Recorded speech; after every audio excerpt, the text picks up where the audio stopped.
Hola, buenos días a todos, ¿cómo están? ¿Cómo les va? Muchas gracias por el espacio de contarles al país cuál es la información que genera el gobierno nacional a través del IDEAM y específicamente el Sistema de Monitoreo de Bosques y Carbono para el país, que es información científica, información de ciencia y que debe analizarse con datos de ciencia, no con información sesgada que totalmente controvierte el método científico. Pero entonces ahora usted explíquenos, porque ustedes son los expertos y son los que saben. Lo que decía aquí el señor Sandino, que es reconocido en el sector y que incluso llevó estos datos a la Procuraduría, es que no son confiables las mediciones que se utilizaron para decir que la deforestación se había reducido en un 29%. Esa es la denuncia que él hacía, pues con todas las explicaciones técnicas. Ahora yo le pregunto a usted, señor Cabrera, ¿por qué sí son confiables esas mediciones y no es cierto lo que estaba diciendo el señor Sandino, como usted lo pudo escuchar?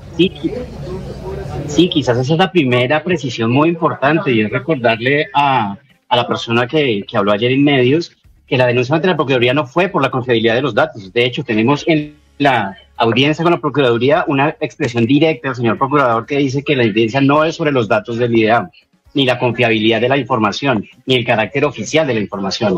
Es sobre la disponibilidad de esa información a través de las plataformas de publicación de información que tiene el IDEAM.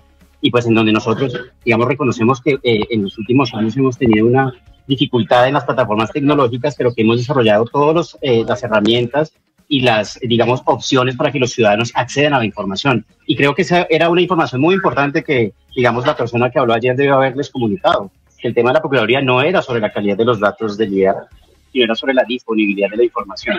Pero si es que hablamos de la disponibilidad de los datos y de la calidad de la información, el sistema de monitoreo de bosques y carbono cumple con todos los estándares internacionales para la medición de bosques en el planeta. De hecho, cumple con los estándares nacionales avalados como una operación estadística por el DANE para generar información oficial. Y aún más, es la información oficial de los reportes de cambio climático de Colombia. Y en los últimos 4 reportes que hemos entregado a la Convención, el roster de expertos de la Convención ha manifestado que los datos son confiables, son útiles y representan adecuadamente la información de bosques del país. Entonces, digamos, las aseveraciones de algunas personas que no realmente son expertos en procesamiento digital de imágenes de satélite, pues digamos, no controvierten ninguno de los reportes anteriores que les he mencionado. Roster de expertos de la Convención, el equipo del DANE, certificación estadística y el programa de pago por resultados, porque es otro tema importante que mencionó el señor en su intervención de ayer. Noruega no solamente financia el sistema de monitoreo de bosques, también financia esas plataformas globales. ¿Por qué? Porque hay unos países que no tienen sistemas nacionales de monitoreo de bosques. Hay unos países que no tienen el desarrollo tecnológico que sí tiene Colombia. Por ende, tiene que recurrir a información, digamos, disponible sin costo, sin invertir recursos nacionales en generación de capital humano, en formación de científicos colombianos que desarrollan metodologías para los bosques del país. Claro, tal vez pero la mire, persona que habló ayer no conocía todo eso y pues es entendible que haga esos comentarios. No, pero mire, señor Cabrera, ayer lo que nos decía el señor Sandino es que no se trata de diferencias metodológicas, sino de precisión.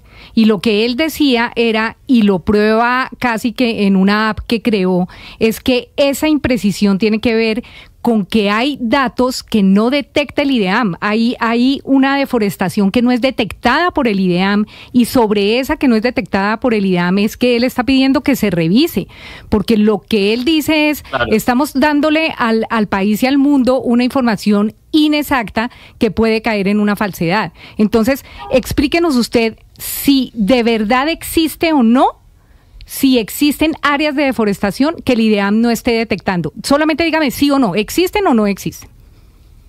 No existen. De hecho, yo le podría mencionar 3 principios básicos que tiene la Convención Marco de Naciones Unidas de Cambio Climático para los sistemas nacionales de monitoreo. Deben ser precisos, deben ser completos y deben ser transparentes. Precisos es que genere información con bajos niveles de incertidumbre, que fue una palabra que se le olvidó al señor ayer cuando intervino. Todos nuestros datos tienen un análisis de incertidumbre, es decir, de confiabilidad de los datos. El análisis que se presentó ayer nunca se mencionó esa palabra tan importante en términos estadísticos. Segundo, utiliza un diseño de muestreo específico que cubre la totalidad del país. Ese es el segundo criterio. Lo que mostró ayer el señor ni siquiera tiene un diseño de muestreo para poder identificar qué precisión puede tener ese análisis que él realizó. Muy importante, adecuado, pero para sus propósitos, no para la generación de información oficial. Y transparente. Nosotros no sabemos la metodología que utilizó para hacer la información. Revisando un poco la app que usted menciona que generó, eso cualquier persona que sea conocimientos básicos en desarrollo de algoritmos de procesamiento, puede generar un script de 3 líneas que combina 2 conjuntos de información. Eso fue lo que hizo el señor. ¿Qué tenemos nosotros? 8 algoritmos de procesamiento digital de imágenes de satélite disponibles en las más prestigiosas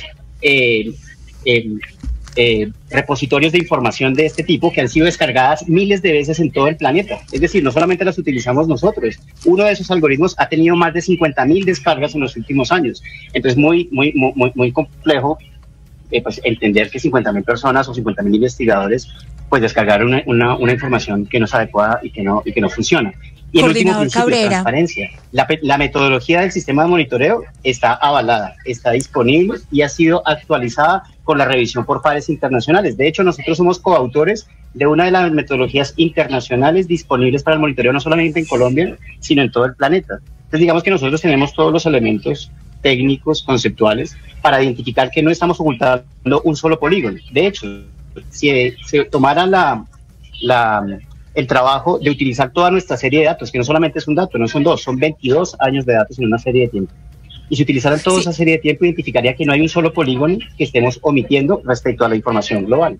Lo que pasa es que sí hay diferencias metodológicas que explican diferencias. Sí, dígame.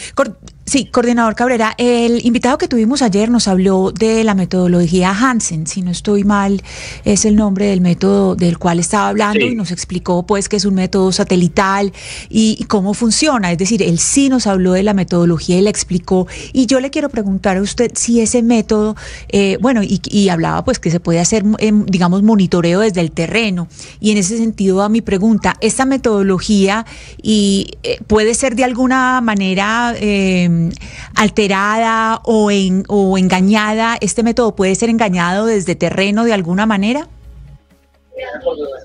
Pues digamos que no es un método Hansen realmente. El investigador principal se llama Matthew Hansen. De hecho, nosotros colaboramos estrechamente con el profesor Hansen, que trabaja en la Universidad de Maryland. Tal vez esos detalles serían muy importantes para la persona que habló ayer. Nosotros somos alumnos del profesor Hansen. De hecho, si hiciéramos una comparación del método que utilizamos nosotros frente al método Hansen, hay cerca de un 95% de similitudes. ¿Cuál es ese 5% de diferencias? Que nosotros monitoreamos los bosques del planeta, de Colombia. Claro. Los de la Amazonía, los del Caribe. Pero permítame, señor Cabrera, porque ayer se hablaba Ayer se hablaba de una diferencia que era demasiado grande, porque ustedes hablan de un 29% y con Hansen se diferencian en un 25%. O sea, Hansen dice es el 2%. Entonces esa diferencia sí no es un error. Esa diferencia parecería ser de precisión. Entonces, porque uno se pone como a mirar esa app que él tiene, porque uno no es técnico, pero si uno mira esa app, uno sí se da cuenta que traslapan como los mapitas uno encima del otro, y sí se da cuenta que hay mucho bosque que no se tuvo en cuenta y que no se midió. Y mira, el punto concreto es que el algoritmo que utiliza la Universidad de Maryland es un algoritmo automático y tiene que permitir identificar bosque y deforestación en Bután, en Camboya, en Colombia, en Ecuador o en Brasil. Nuestro algoritmo está ajustado a las condiciones de los bosques de Colombia, y eso es una diferencia muy importante. Lo segundo, la metodología de Hansen no detecta deforestación, detecta cambios en la cobertura arbórea a nivel global. Y árboles, ustedes pueden salir a la esquina en el parque de su casa, hay árboles, ¿verdad? Pero también hay árboles en el bosque natural. Por eso los algoritmos que nosotros utilizamos están ajustados a hacer esa diferencia y solamente identificar los árboles que están dentro de bosques. Entonces digamos que ese es uno de los factores importantes. Colombia tiene, igual que todos los países, una definición oficial de bosque y de deforestación, que no coincide con las definiciones globales, porque son globales, necesitan generar información para todo el planeta. Nosotros necesitamos generar información para los bosques de Colombia. Tercero, los datos que nosotros hemos generado son tan detallados que sabemos la semana del año en que ocurre el pico de deforestación, y es que específicamente el año 2021, la última semana de diciembre, tuvo el pico más grande de deforestación. Si uno revisa la documentación del método de Maryland o el método Hansen, como ustedes lo llaman, no hay una ventana temporal exacta. Quiere decir que ellos no detectaron eso en la última semana de diciembre, sino lo detectaron hasta la segunda semana de enero del año 2022, por las especificidades de la metodología, y por eso es muy importante leer la metodología. Y otro tema que se le olvidó revisar al señor que habló ayer, es que la misma metodología de Hansen dice que por favor no confundan pérdida de cobertura arbórea con deforestación, porque podría llevar a malas interpretaciones. Pues don coordinador, Coordinador, se me acaba el tiempo, por eso discúlpeme, yo lo interrumpo, pero me parece válido la respuesta y por eso le agradezco haber aceptado esta invitación y creo que al final, pues, como esto se llevó directamente a la Procuraduría, será ya a nivel técnico y con los expertos del ente de control quienes definan si se alteraron o no se alteraron los datos y si efectivamente no hubo un nivel de deforestación tal como se anunció en ese momento o si aquí estamos frente a una denuncia que no tiene ningún piso técnico. Mil gracias, señor Cabrera, coordinador de sistemas de monitoreo de bosques y carbono del IDEAM, por haber estado aquí en los micrófonos de Blue Radio. Un saludo especial. Muchísimas gracias. Es muy importante la información de ciencia y entender que estos datos son de ciencia. No son datos que se utilizan de una forma sencilla, lamentablemente. Lo otro, hay verificadores internacionales que pusieron su sello y los rosters de expertos de la Convención de Naciones Unidas pusieron su sello.